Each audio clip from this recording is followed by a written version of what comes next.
ദൈവത്തിൻ്റെ അതിപരിശുദ്ധമായ നാമം വാഴ്ത്തപ്പെടുമാറാകട്ടെ. ചില ദിവസങ്ങൾക്ക് ശേഷമാണ് പിന്നെയും ഒരു വീഡിയോ ചെയ്യുവാൻ ദൈവം എനിക്ക് കൃപ ചെയ്തത്. അപ്പോസ്തലപ്രവൃത്തി 5-ാം അധ്യായം 17-ാം വാക്യത്തിൽ നാം വായിക്കുന്നു, പിന്നെ മഹാപുരോഹിതനും സദൂക്യരുടെ മതക്കാരായ അവൻ്റെ പക്ഷക്കാരൊക്കെയും അസൂയ നിറഞ്ഞ് എഴുന്നേറ്റ് അപ്പോസ്തലന്മാരെ പിടിച്ച് പൊതുതടവിലാക്കി. രാത്രിയിലോ കർത്താവിൻ്റെ ദൂതൻ കാരാഗൃഹവാതിൽ തുറന്ന് അവരെ പുറത്തു കൊണ്ടുവന്നു. അസൂയ നിറഞ്ഞ് ഒരു ഭക്തന്മാരുടെ അല്ലെങ്കിൽ അപ്പോസ്തലന്മാരുടെ ശുശ്രൂഷകളെ തടഞ്ഞ ഒരു കൂട്ടം ശക്തികൾ ആ കാലഘട്ടത്തിൽ മഹാപുരോഹിതന്മാരും സദൂക്യമതക്കാരും അപ്പോസ്തലന്മാർക്കെതിരായി ശക്തമായി എഴുന്നേറ്റ് നിൽക്കുമ്പോൾ അതിന് പിന്നണിയിലെ ഒരു കാര്യം അപ്പോസ്തലന്മാരാരെയും കുറ്റം പറഞ്ഞതോ ആരെയും മോഷ്ടിച്ചതോ മറ്റങ്ങനെയുള്ള കുറ്റകൃത്യങ്ങൾ ചെയ്തതോ അല്ല. കർത്താവായ യേശുക്രിസ്തുവിനെ സുവിശേഷിക്കുകയും അനേക രോഗികൾ സൗഖ്യമാകുന്നു, ദുഃഖിതരായവർ ആശ്വസിക്കുന്നു, അനേകർ മാനസാന്തരപ്പെട്ട ക്രിസ്തുവിനോട് ചേരുന്നു, ഭൂതങ്ങൾ പുറത്താക്കുന്നു തുടങ്ങിയ ജനത്തിനു വേണ്ടി അനേകമായ കാര്യങ്ങളെ ചെയ്തത് നിമിത്തമായി അനേകമായ ജനം അപ്പോസ്തലന്മാരോടുകൂടെ ചേരുവാനിടയായി തീർന്നു. ഇത് കണ്ടിട്ട് ധനലാഭമുണ്ടാക്കുന്ന മഹാപുരോഹിതന്മാർക്ക് വലിയ അസൂയ. ജനമെല്ലാം ഈ അപ്പോസ്തലന്മാരോടുകൂടെ ചേരുകയാണല്ലോ. അതിനുവേണ്ടി അവർ രോഷാകുലരായി അപ്പോസ്തലനായ പത്രോസിനെയും യോഹന്നാനെയും പിടിച്ച് തടവിലാക്കി കാരാഗൃഹവാതിൽ പൂട്ടി കാരാഗൃഹത്തിൻ്റെ പുറത്ത് കാവൽക്കാരെയാക്കി വെച്ചു. അവർ വിചാരിച്ചു, മഹാപുരോഹിതന്മാർ അല്ലെങ്കിൽ ഈ അധികാരവൃന്ദങ്ങൾ വിചാരിക്കുന്നിടത്തോളം കാലം ഇവരെ കാരാഗൃഹത്തിലിടാമെന്ന്. പ്രിയപ്പെട്ടവരെ, ദൈവത്തിൻ്റെ ഭക്തന്മാരുടെ വഴികളെ നിയന്ത്രിക്കുന്നവൻ ദൈവമാണ്. കാരാഗൃഹത്തിൽ ഈ സഹോദരന്മാർ പോയപ്പോൾ മുതൽ അല്ല, ഇവരെ ആ കാരാഗൃഹത്തിലാക്കണമെന്ന് മഹാപുരോഹിതന്മാർ ഗൂഢാലോചന ചെയ്ത സമയം മുതൽ സർവശക്തനായവൻ്റെ ദൃഷ്ടി തൻ്റെ ഭക്തന്മാരുടെ മേൽ പതിഞ്ഞുകൊണ്ടേയിരുന്നു. അവർ പോകുന്ന വഴികളെല്ലാം കർത്താവ് നോക്കിക്കൊണ്ടേയിരുന്നു. കാരാഗൃഹത്തിലാക്കപ്പെട്ട അപ്പോസ്തലന്മാർ ഇപ്പോൾ വിടുവിക്കപ്പെടാൻ പോകുകയാണ്. എങ്ങനെയാണ്? ദൈവം മാനുഷികരുമായ വ്യക്തികളെ കൊണ്ടൊന്നുമല്ല, സർവശക്തനായ ദൈവം സ്വർഗീയ ദൂതനെ ഇറക്കി അപ്പോസ്തലന്മാരെ എഴുന്നേൽപ്പിച്ച്, നിങ്ങൾ പുറത്തുപോയി ദൈവാലയത്തിൽ ചെന്ന് എൻ്റെ ശുശ്രൂഷ ചെയ്യുക, ജനത്തോട് സുവിശേഷം അറിയിക്കുക. അവരത് കേട്ടു. ധൈര്യപൂർവം കാരാഗൃഹത്തിൽ നിന്ന് പുറത്തു വന്ന് ദൈവാലയത്തിൽ ചെന്ന് അവരവരുടെ പണി തുടർന്നുകൊണ്ടേയിരിക്കുകയാണ്. ഇവിടെ പിറ്റേ ദിവസമായപ്പോൾ ഈ സഹോദരന്മാരായ അപ്പോസ്തലന്മാരെ ഒടുക്കിക്കളയാമെന്ന് വിചാരിച്ച് മഹാപുരോഹിതന്മാർ ശ്രേഷ്ഠന്മാരെ പോലെ വന്നിരിക്കുമ്പോൾ ഇവരെ കാരാഗൃഹത്തിൽ നിന്ന് കൊണ്ടുവരുവാനുള്ള ഓർഡർ ഇട്ടു. കാരാഗൃഹത്തിലേക്ക് ചെന്ന് കണ്ടപ്പോൾ കാരാഗൃഹം മനോഹരമായ രീതിയിൽ പൂട്ടിയിട്ടുണ്ട്. കാരാഗൃഹത്തിൻ്റെ വാതിൽക്കൽ അവർ ഏൽപ്പിച്ചു കൊടുത്ത കാവൽക്കാരൻ നിൽപ്പുണ്ട്. ഇപ്പോഴിതാ കാരാഗൃഹം തുറക്കുമ്പോൾ കണ്ട കാഴ്ച അവരെ അത്ഭുതപ്പെടുത്തി. അവിടെ പൂട്ടിലിട്ടിരുന്ന സഹോദരന്മാരെ അപ്പോസ്തലന്മാരെ കാണുവാൻ കഴിയുന്നില്ല.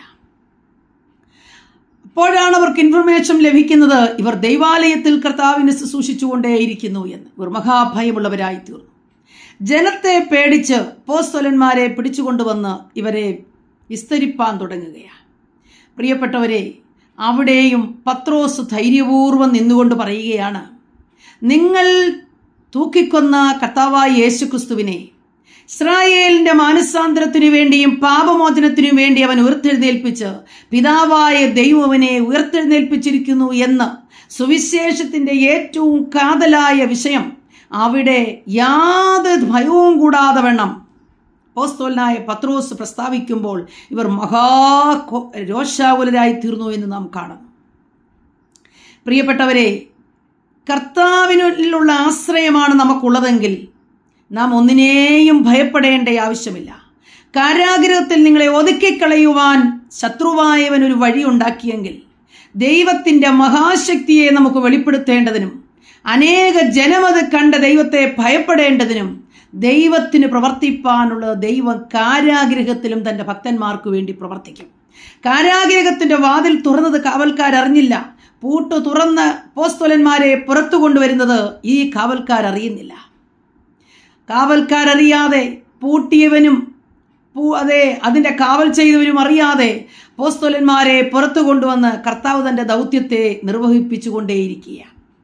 പ്രിയപ്പെട്ടവരെ, ഒതുക്കിക്കളയുമെന്ന ലോകം നമുക്ക് വിധിയെഴുതും. തകർത്തുകളയും മുന്നോട്ട് വിടുകയില്ലെന്ന അസൂയയുടെ വ്യാപാരങ്ങൾ നമുക്കെതിരായി എഴുന്നേൽക്കും. അകത്തു നിന്നാകട്ടെ പുറത്തു നിന്നാകട്ടെ ഭക്തന്മാർക്ക് വിരോധമായി വരുന്ന ഒരായുധവും ഫലിക്കയില്ല. നിന്റെ ഉടയവൻ നിന്റെ അവകാശം.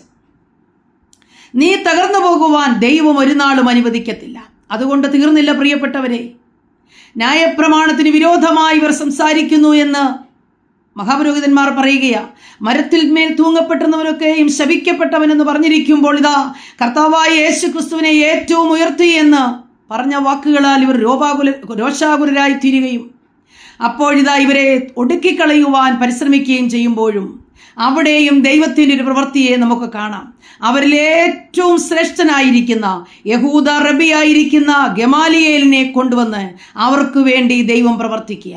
നിന്നെ സഹായിക്കുന്നവരോടുകൂടി യഹോവ നിന്റെ പക്ഷത്തുണ്ടെന്നുള്ള ദൈവവചന പ്രകാരവും ശത്രുവായ സാത്താൻ ഏതെല്ലാം വഴികളൊരുക്കിയാലും നിന്നോട് നിൽക്കുന്ന ശത്രുക്കളെ ഞാൻ നിന്റെ മുമ്പാകെ തോൽക്കുമാറാക്കുമെന്ന വചനപ്രകാരവും രാവിലെ സമയം ദൈവത്തിന്റെ ആത്മാവ് പറയുന്നു, ഭക്തന്മാർക്ക് വിരോധമായി എഴുന്നേറ്റ അധികാരികളെ, നിയമങ്ങളെ, മഹാപുരോഹിതന്മാരെ, സദൂഖ്യമതക്കാരെ, ദൈവജനത്തിന് വിരോധമായി എല്ലാ കാലത്തും വരുന്ന സകല ജാതികീയ ശക്തികളെയും സുവിശേഷത്തിന് വിരോധമായി നിൽക്കുന്ന ദുഷ്ടനെയും കർത്താവ് എന്നേക്കും തകർത്തുകളെയും തൻ്റെ ഭക്തന്മാർക്ക് എന്നേക്കും ജയം കൊടുക്കുകയും ചെയ്യും.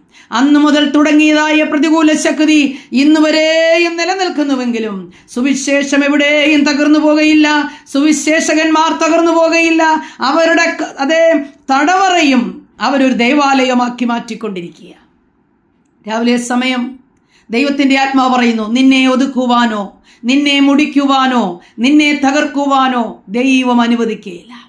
കർത്താവ് ഈ പരിശോധനയിൽ കൂടെ പുറത്തു കൊണ്ടുവന്ന് ഏറ്റവും ശ്രേഷ്ഠതയുള്ള ഒരു അനുഭവത്തിലേക്ക് നിന്നെ നയിക്കാൻ പോകുന്നു.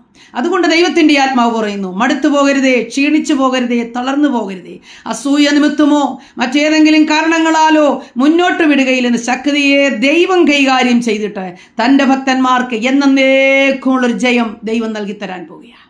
അതുകൊണ്ട് സാത്താന്റെ തന്ത്രങ്ങളെ തിരിച്ചറിഞ്ഞുകൊണ്ട് ദൈവകൃപയിൽ ശക്തി പ്രാപിച്ചുകൊണ്ട് കർത്താവിന് വേണ്ടി അധികം പ്രയോജനപ്പെടുവാൻ നമുക്ക് ഏൽപ്പിച്ചു കൊടുക്കാം. ദൈവനാമത്തിന്റെ മഹത്വത്തിനായി ജീവിപ്പാൻ നമ്മെ എല്ലാവരെയും ദൈവം സഹായിക്കട്ടെ. കർത്താവ് ഈ വചനങ്ങളാൽ നമ്മെ അനുഗ്രഹിക്കട്ടെ. ദൈവനാമം മഹത്വപ്പെടുമാറാകട്ടെ. ആമേൻ.